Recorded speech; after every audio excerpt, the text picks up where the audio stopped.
In this video, I'll show you how to download YouTube videos for offline viewing. It's a simple process, so if you find this video helpful, be sure to like and subscribe. First, open the YouTube app on your Android or iPhone and sign into your account. Next, find the video you'd like to watch offline. This works for many regular videos, and where available, some shorts as well. Once you've opened the video, look below the player for the download button. If the video is eligible for offline viewing, tap Download.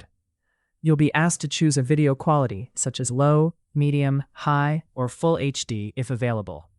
Keep in mind that higher quality downloads use more storage on your device.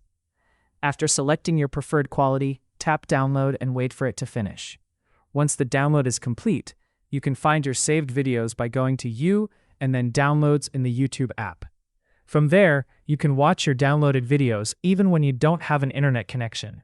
Keep in mind that not every video can be downloaded, as some creators or regions have restrictions. In many countries, downloading videos requires a YouTube Premium subscription, which also includes benefits like ad-free viewing and background playback. And that's it. That's how you download YouTube videos for offline viewing. If you found this tutorial helpful, don't forget to like, subscribe, and check out our other videos for more useful tips and tutorials.